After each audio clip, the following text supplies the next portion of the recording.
Hello, hello, and welcome to Off Leash with Dr. Pete. I am your co-host, Molly, and we're so glad that you joined us for today's show. Remember, we're not here to say what you want us to say. We're here to be an advocate for your pet. And exactly. I'm sitting across from Dr. Pete right now. He hasn't been on the podcast in a hot minute. Well, actually, you were on the last time when we interviewed with Dave Zeiderveen. Yep. So That was fun. Yep. Yeah, we've done a few since then. But I know that you had some stuff you wanted to talk about, so. Well, usually we have old dogs, new tricks, but we're going to have old dog, old trick. Old trick. Yeah. So I've always prided myself in being the disruptor. And kind of what we're doing with the dog food company here, we're trying to we think there's something being done that's incorrect. So we fix it and make it correct. And I think that's how we're approaching this. I've done this before, not with dog food, but as far as the heartworm preventative business is concerned, and really maybe not so much the heartworm preventative thing, but the heartworm treatment business. So some of you may be familiar with what it takes to get the heartworms out of a dog. For the last 50 some odd years, we've all used arsenic, which is a heavy metal. And right or wrong, I mean, that's how we've done it.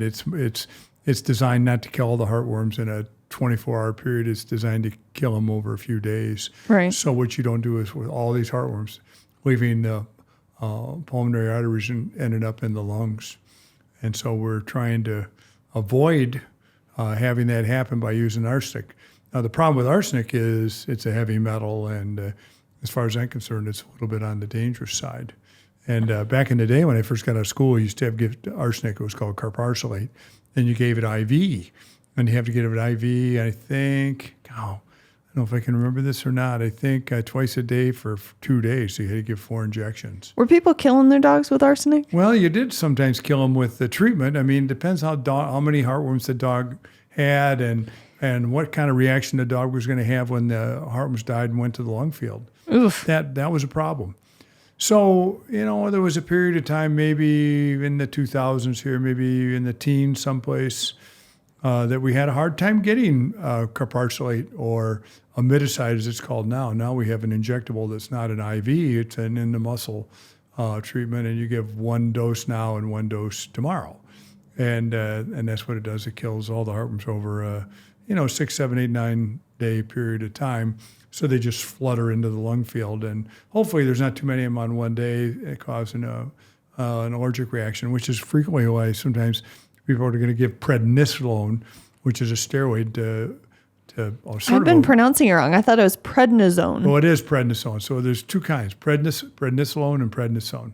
Yes, I should have said really prednisone. That's normally what we use. That's the one iteration of that particular steroid. But you would give that so that when they died and they started to fall apart, you didn't have this big reaction to all that protein being released, all that antigen being released in the lung field. Right. So we got the bright idea that was called fast kill. And there was another thing called slow kill, which was you gave doxycycline and you gave HeartGuard or ivermectin once a month. And preventatives. Yeah, well, they were preventatives, except they did kill some adults. But you didn't kill very many of them at a time. And it would take you years, maybe 2, 3, 4 years to get rid of them. Get rid of them. And in the process, the dog was running around the yard and developing actually lung disease. And so no matter how you treat heartworm, it always affects the lungs. Usually it does, yeah. I didn't know that. Yeah. So the goal is to cause the least amount of damage when you're doing it. Okay. And that's where the disruptor part comes. So for years, everybody goes to school. Everybody's talking use some sort of arsenical, either carparsolate or imidazide. I don't know what either of those are. Well, they're just arsenic. Break it down into dumb people terms. They're arsenic drugs. One of them is the new one, imidazide, or diroban. I can't remember. There's 2 of them. We don't use them anymore. We just don't use them. And we were kind of frogging around at the office one time, and we were having a hard time getting a hold of the imidazide, which is the arsenic product. And we knew that if you used an ivermectin, that you could kill some of them. So we thought about that for a while, and we thought, well, if the heartworm preventative, just so everybody in the audience knows, heartworm preventative does not last 30 days. It just kills everybody today, all the baby heartworms, all the microfilaria. It kills them all today and tomorrow, and then you have to wait for them to build up again. Then you give another pill and kill them. This is reminding me that I need to get my dog's heartworm stuff. Yeah. Well, you should have been doing that already if you. Well, I think they're like 5 days behind. Okay. Well, don't 5 to 10. Don't be 5 days behind. So, and what this is going to do, and what I really need to do is I need to stage this so everybody understands what we're talking about.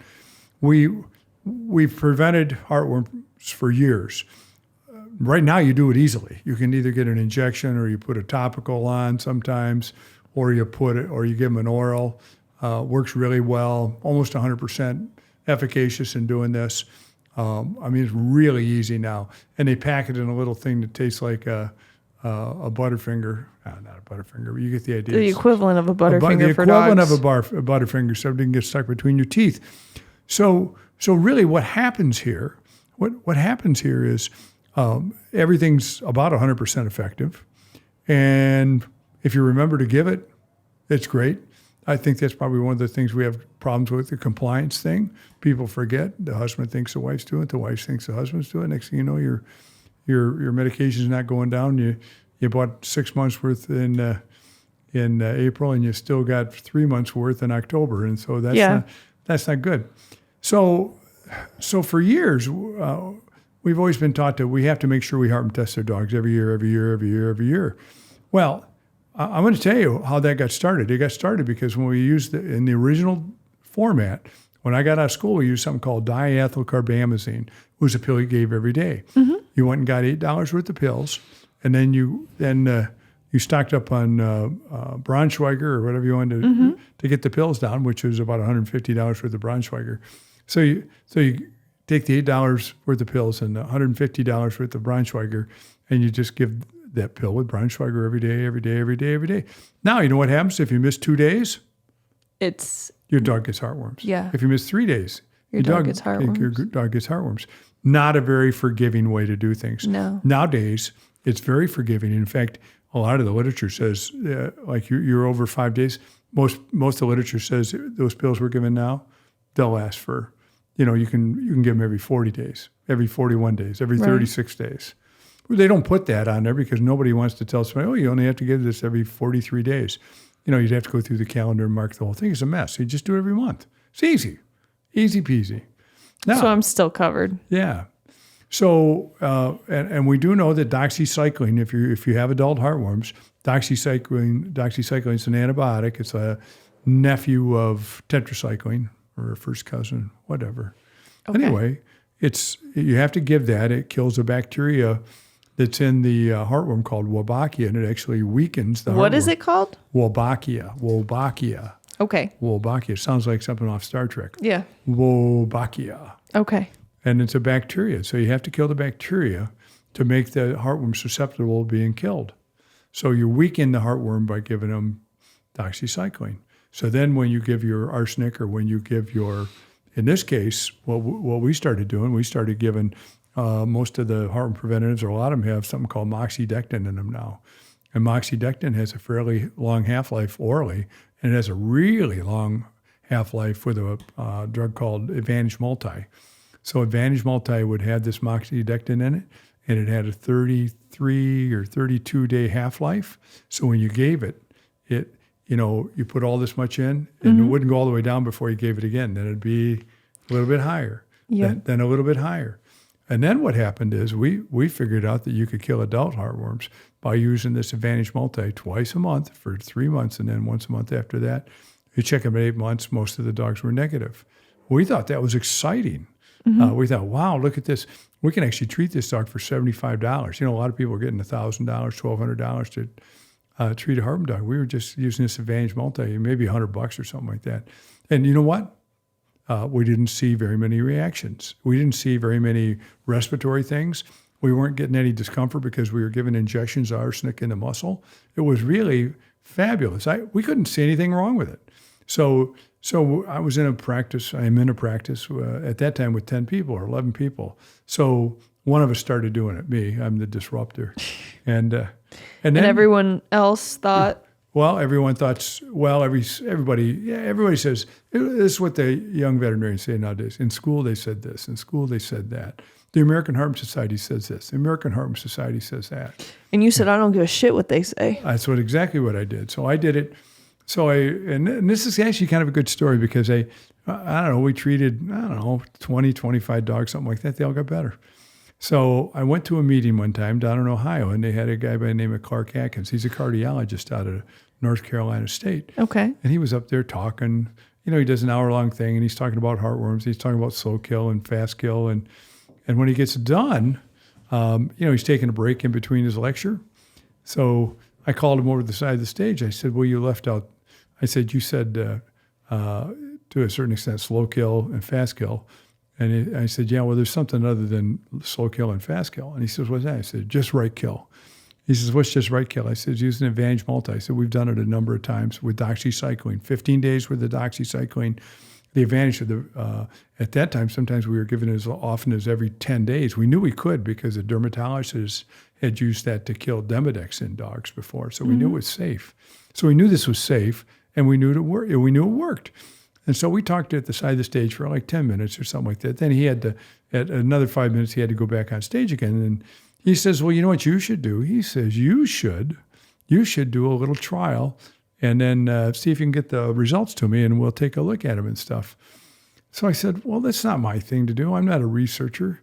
Actually, I was a researcher. We were doing drug studies for pharmaceutical companies. Yeah. So I walked out of it, and I thought, well, this is disappointing. This guy seemed like a pretty cool guy, but then he didn't want to do the work. And I thought, so then I stuck around the meeting. It was a 3-day meeting. Maybe you wanted to take the credit for the work. Yeah, no, he didn't. You know what? Then I did. So I came home, and within 6 months or 7 or 8 months or 9 months or whatever it was, we'd done a 5-dog study for him. And all 5 dogs cleared up. And I sent him the results to where he was working in North Carolina State. And then I waited. And I waited and I waited and I waited. He never called me back. Really? Yeah. So I called him. I said, hey, listen, dude, do you remember me at the Ohio State thing and blah, blah, blah? And you were at the side of the stage and we talked about this and you said I should do it. And I said, you should do it. And you didn't do it. So I did do it. And I send you results and you don't call me back. He says, well, you didn't ask me to call you back. Well, he was right. I didn't ask him to call him back. I thought I left my phone number and everything. I thought he'd call me, but he never did. So then he calls me back like 3 or 4 weeks later, and he says, I got a grant from the American Heartworm Society to do your study.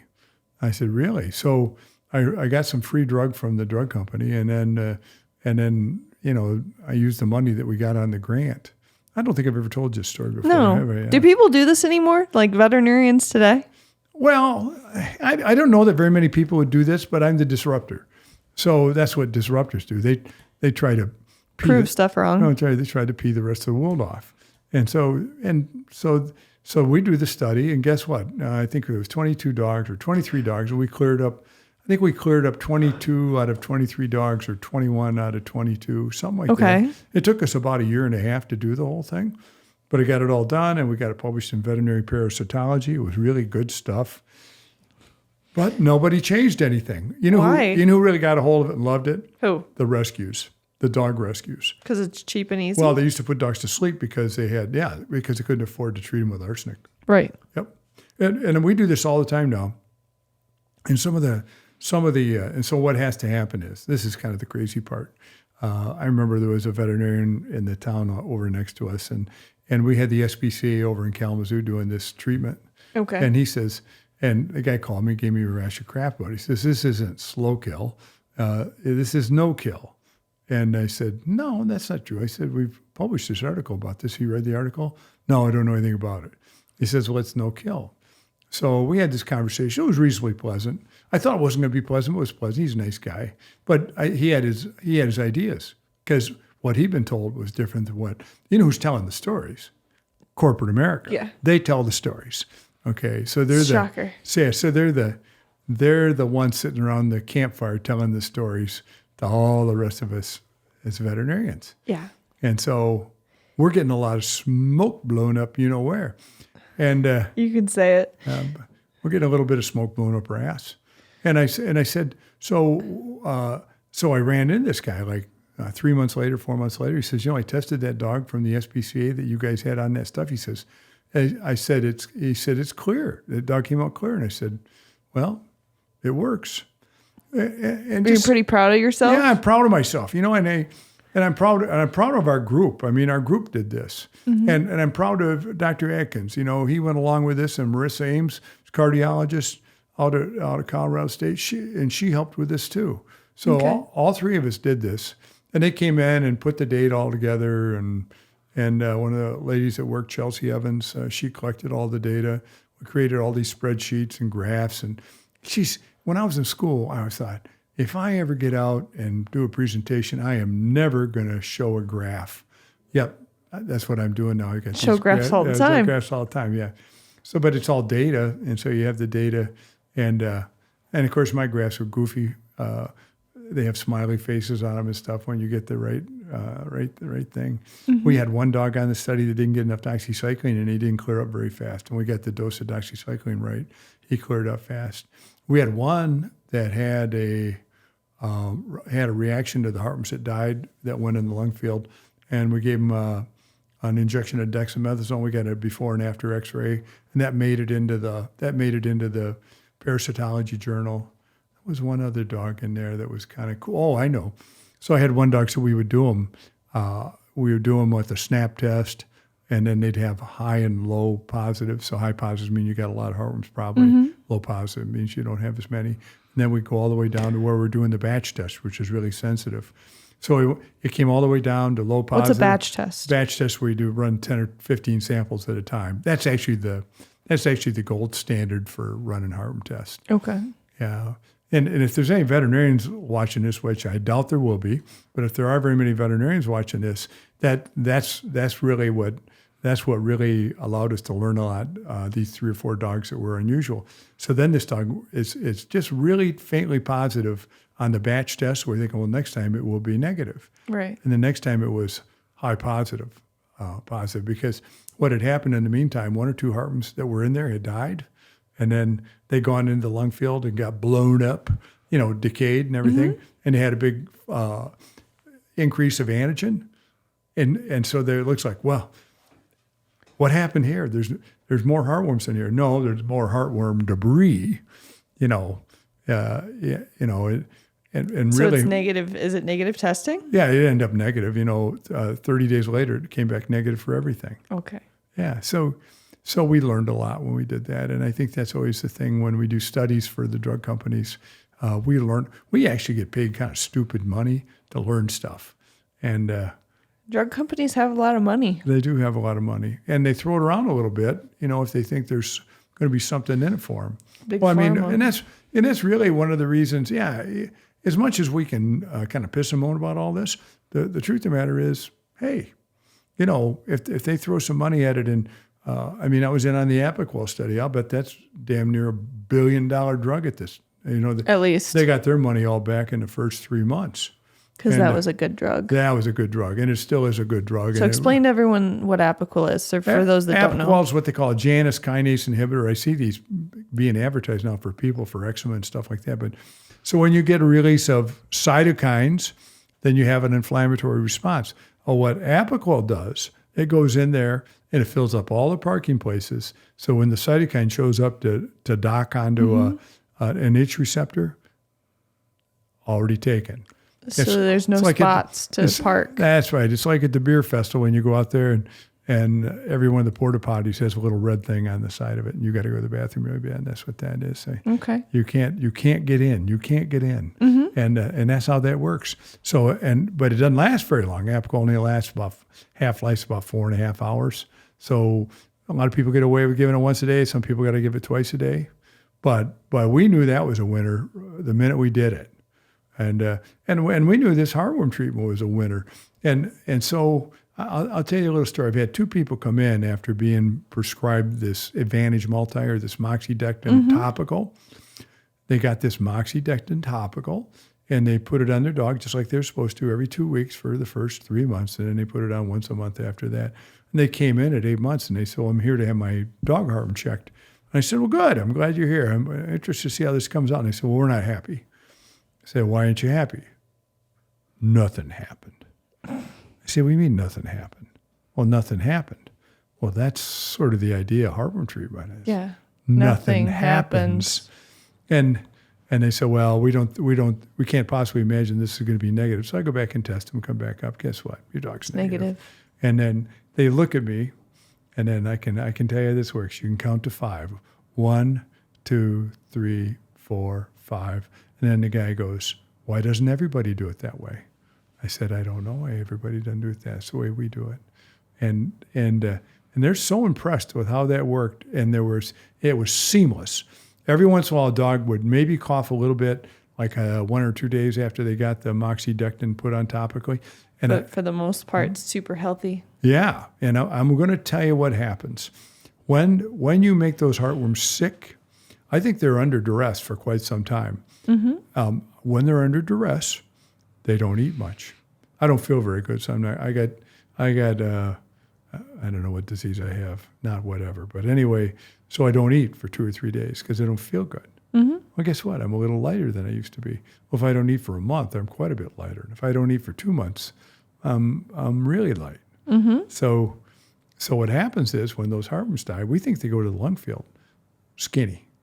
So we think they, it's like somebody who's got a really bad disease and they weigh 200 pounds, and when they die, they weigh 145. You always hate to see those situations, but that's what the heartworm does. It goes to the lung field at maybe half the size. So the biomass that enters the lung field is substantially less. Okay. Substantially less. And it's not hurting the lungs? Well, it causes an inflammatory response, but there's nowhere near the amount of it's the difference between something small dead on the side of the road and something huge on the side of the road dead. Yeah. You smell the big one. You just see the little one. Right. Yeah. So there's a big difference there. Right. Unless this is kind of a gross skunk, conversation. Then you can see and smell it. I know. But anyway, let's do a little rock and roll today. Let's see what we can play here. All right. What do we got today? Well, play the first song. That's a good one. I'll play the other one next. Okay. Tell me. This is Survivor. And they did Eye of the Tiger, for the Rocky movies and everything. Yeah. So anyway, most people should recognize this. Anyway, it's got a guy named Jim Peternick. Mm-hmm.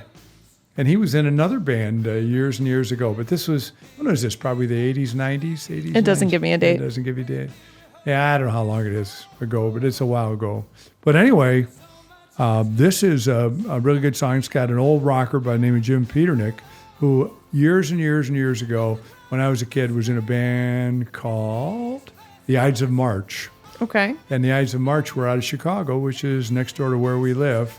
And they were one of those gigantic Chicago bands in the late 60s, early 70s that made a big name for themselves. Probably not as big as the band Chicago, but the Buckinghams, the New Colony Six, all those guys, they were big deals back then. But let's hear what he sounded like in his youth, shall we?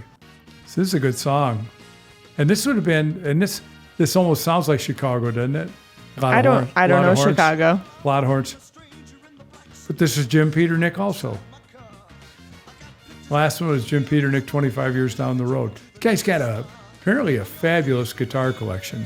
Really? Huge number of guitars from famous people and everything. And I think he's still alive and kicking. Yeah. So, but anyways, good song. Most people have not heard that song in a while.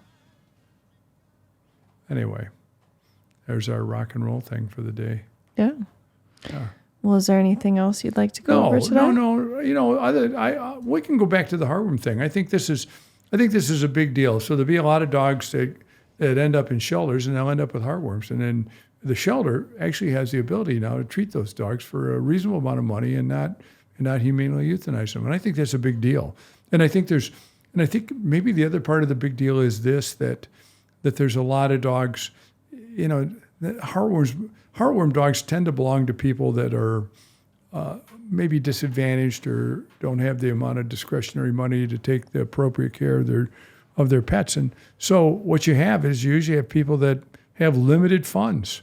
So honestly, I think you could do slow kill, you could do fast kill, but I think if I was them, I'd do right kill. For one thing, you got to have the dog on heartworm preventative anyway. So you're just putting them on heartworm preventative, and we're picking the heartworm preventative, and we're going to throw a little doxycycline in them early. So there may be the overall net cost of that may be way less than $100, maybe as little as $50 or $60 it costs them to treat that dog. Inexpensive to treat for the Inexpensive to treat. And listen, they get along better. You know, and I was at a meeting, I was arguing about this with a parasitologist, and the parasitologist goes, "Hey, listen, you know, I've treated 100 dogs for heartworms." Mm-hmm. And I went, "Well, listen, I've treated 1,000 dogs for heartworms." And that's true. We used to diagnose 200 cases a year at our veterinary clinic. We don't see that many anymore. And do we make sure everybody heartworm checks them every year? You know, if we got the opportunity to and they're willing to, we do. But if they don't, we'd rather sell them heartworm preventative. It isn't like the old days where if you gave them a heartworm pill that they died. It doesn't, nothing happens. So if you're going to give them, I don't care what it is, Interceptor, HeartGuard, Milbegard, Iverheart Plus, whatever you want to use. Trio. Yeah, Simparica Trio.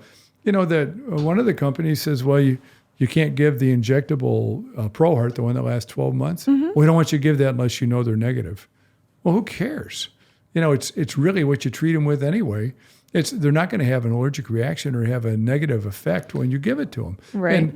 And technicians still come up to me and say, "We want me to run the test and make sure because the company says we're supposed to heartworm check them before we give them the injection."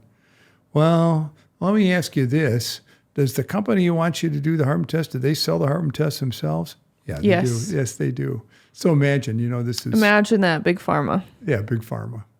You know, and they may be well-intentioned, but the truth of the matter is sometimes I think they don't know what they don't know. You know, and they'll argue about this too. If we had somebody from one of these companies on this thing today, they'd be furious that I said, "Do you need to heartworm check them?" You ought to heartworm check them every 2 or 3 years anyway, at least. Mm-hmm. You should make sure you're negative. You know, especially if you're doing this sort of nonsense where you're on, you're off, you're on, you're off. You're in the Panhandle of Florida. You spent 2 months in Key Largo, or you know. Why Florida? Well, because they have a lot more mosquitoes than we do here. Oh, yeah. I suppose. So yeah, if you want to get heartworms, if you want to see whether your heartworm preventative is working, go to Houston or go to New Orleans. There's 2 kinds of dogs down there. Those are on the preventive and those that have the heartworms. If you don't, so it's just a guaranteed that those dogs get heartworm? Yeah, because they're so infested with the mosquitoes that carry. So what them. are the chances? Say, like, I were to bring my dog down and not put the dog on any heartworm. What are the chances? Is it not like how much are they outdoors? All the time. You're on a lake. Yeah. Okay. I think there's a chance. I think there's a decent chance. I think there's a decent chance here where we live now. There's more decent chance. There's a higher likelihood that you'll get Lyme disease than you'll get heartworm disease. Okay. But you don't want to get everything. You don't want to have Lyme or Licky and heartworm. I mean, no. Let's try to prevent something. Oh, I will tell you this. A lot of people don't know this, but if you're on one of those, if you're on Credelio or Simparica or NexGard or one of those drugs, Perfecto, mm-hmm. any mosquito that bites your dog won't come back for seconds. They may give your dog heartworm, but they won't come back the next night because they die after taking a blood meal from a dog that's on one of those oxalator drugs. So what you're saying is if I give my dog these drugs, I have less mosquitoes. Well, at least once they bite your dog, I don't know if there's 9,000 mosquitoes in your yard and 100 of them bite your dog. Yeah, eventually you get down to numbers, but that's not the way to control the mosquito population. But I really think that it would be helpful if people would remember that. You know, prevent what you can prevent. We always say this. You know, if you prevent the preventable, you don't have to treat the treatable. Right. But sometimes the people who can't afford to prevent the preventable end up having to treat the treatable because they and their dog are put in that precarious situation. You know, the dogs that get parvo, not vaccinated. Mm-hmm. Dogs that get feline distemper, not vaccinated. The cats get feline leukemia, not vaccinated. You know, the dogs that get Bordetella, not vaccinated. So you have this opportunity to go ahead and avoid prevent the preventable. Yeah, you prevent the preventable. So you don't have to treat the treatable. But I will tell you that and even the people that use this stuff will call it slow kill. It is not slow kill. In a regular arsenic situation, You put them on preventative for 60 days, and you give them 1 dose of imiticide, and then 30 days later you give them another 2 doses of imiticide. So you kill nothing, and then you kill half of them, and then you kill the other half. Everything. And you kill everything. Well, it's 90 days. You know, with what we're doing, most of them are dead by the time you get to the 90 days. Right. So in reality, the arsenics are the slow kill. Okay. Slower kill. And do other vets agree with that? No. Nobody, we understood it because we did all this. Now. I'm saying instead of like from before when you did the research. Well, it got published, but you know how this works. Big Pharma came out and said, well, this is wrong. This isn't right. Big Pharma. And that's what they did. They said, and the guy that I was arguing with, the guy who treated the whole 100 cases, we wanted to talk to the guy who treated 1,000 cases and tell the guy that treated the guy with 100 cases, we're going to tell the guy that treated 1,000 cases how to treat them. Stupid. It's not how it works. No, it's not how it works. You play golf 3 times in the summer. You play golf 30 times in the summer. Who's the better golfer? Probably the guy that plays golf more, the 30 time. You know what? And unfortunately, what happens in this world is the people who watch golf on TV are trying to tell the people who are playing how to play. It's stupid. But if you're playing the golf on Sunday afternoon on TV, you're probably a pretty damn good golfer. And there's some pretty damn good veterinarians out there that know how to do all this stuff. And who really gets it? The shelters that treat all these dogs, they're like, yeah, this is cool as hell, and we can't get over how well this works, and they're really smitten with the idea you can prevent stuff like this. Yeah. And I think that's the take home thing. The take home thing here today is not that the people I work with and myself are really, really smart. We're actually willing to do what most people aren't really willing to do. Right. And let's see. I'll bet there's a better way to do this. And when you find there's a better way to do this, most of the time it takes 20 years for everybody to figure out there was a better way to do this. Mm-hmm. And as long as but really, I mean, you have to remember Big Pharma, they got 500 salespeople or something like that. I don't know. Yeah, they got tons of salespeople. So they got 500 salespeople out there going, this is not the way to do this, not the way to do this, not the way to do this. Well, I'm not barnstorming around America telling everybody, yeah, this is the wrong way to do this. I'm just doing it for, I'm doing what I'm doing, and we're doing what we're doing for our clients. And we're doing what we think is the right thing. The clients or the patients? The patients. Well, yes, the patients, because the patients are the one that suffer. And occasionally we'll have somebody come and say, I want to do it traditional way with arsenic. Okay, well, you want to do it the traditional way, let's do it. At least you're treating them. Yeah. Too bad you let your dog get this crap, but at least you're treating them. Right. But we see all these dogs that get, hauled in on trailers and planes and stuff out of the south, and a lot of those dogs have heartworms. Or even if you want to go down to southwestern Michigan here, if you go down around, I don't know, St. Joe County Benton and Harbor. stuff. Yeah, Benton Harbor, Stevensville. There's a lot of stuff down there. A lot of stuff. Just because it's by the lake. Yeah, and there's a lot of standing water. Mm-hmm. Yep. Well, so I feel like I learned a lot about heartworm today. Well, we live in this town right here, Battle Creek, Michigan. Where do you think all the heartworms are in this town? By not Gull Lake. Sorry, what's our lake down there? Gogwak? No. Where? All the heartworms are up in Bedford, which is north of town. Why? There's not a lot of big lakes. Swamp? There's a lot of swamp. That's right. Oh. Yep. And then the lime stuff is in Augusta, and it's so if you're a veterinarian, you kind of figure this all out. It's like, yeah, you live in Augusta and Richland, hey, you better be on some sort of preventative for Lyme disease because there's a lot of it there. Augusta, yeah, heartworm, you get Augusta. In fact, there was a road in a little town called Galesburg called McCollum. Every dog on McCollum had heartworms because every house on McCollum was built up a little bit, but the backyard had mud in it. Yeah, so you become intuitive. Mm-hmm. So are you really, really smart? No, you're just intuitive. You know what's going to happen. When you've seen it happen before, you know it might happen again. Mm-hmm. And so you just try to prevent this stuff by telling them, don't do this, don't do that, don't do this, don't do that.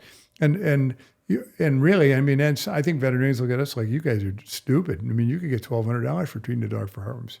Yeah, we could. But why would I do that if I spent $150 or $125?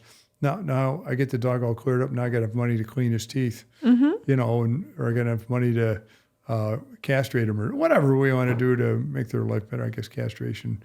A lot of people out there are probably thinking that's probably going to That makes my life better. Yeah, I bet it does. Yeah. Because then my dog's not peeing on everything. Your dog. You're talking about your dog then. Okay. Okay, very good. But I need to castrate one of my dogs. He keeps peeing on everything. But if your doctor says you need to go ahead and Heartworm test every year, and you've been on 12 months, I'll be honest with you. I don't think that's a high return test. And this is really going to make people mad when they hear this, but I don't think it's a high return test. And I don't give a crap what the American Heart Society says. I went to a meeting one time where some guy was up there saying, we ought to check them every 6 months. No. We don't have time to check them every 6 months. We got real stuff to do. We got abscess anal glands. We got hot spots. We got dogs with vomiting and diarrhea. And we're going to turn them away so we can heartworm test a dog every 6 months? Hell no. That's probably maybe healthy. Yeah. That's most likely healthy. Yeah. In the old days, if somebody said, I've had my dog on heartworms all year long, it was that DEC stuff. Hell, all bets are off. Right. Because that dog vomited 2 days in a row. Didn't have his heartworm preventive. It may have gotten heartworms. So back then, hell yes, I'd agree with you. You need to heartworm test them every year. Right now, not so much. Yeah, not so much. If you're having a hard time making your mortgage and all that stuff, I guess you can do whatever you want to do. But quite frankly, some of it's a waste of money. Crock of shit. Yeah. Well, I just think that I always like running tests where they're high yield tests. Not just pointless. Yeah, just pointless. So it's just like, hey, your dog looks like it's doing pretty good. I feel bad that it's chewed up 3 pair of shoes this week, but maybe we should do a wellness test. And I'm like, really, we can do a wellness test. I don't think it should be high yield for dogs chewing up shoes every day because they're usually pretty healthy when they're doing that, unless they get a foreign body. Yes. Yeah. Well, I feel like I learned a lot about heartworms today. Yeah, well, I don't think I've ever told you these stories. And I thought if I was going to be the disruptor, I might as well just be the disruptor. Yeah. And I like it. Yeah. And so, and I'll be back next week pissing somebody off about something else later. All right. Okay. Well, let's get some outro music going. Okay.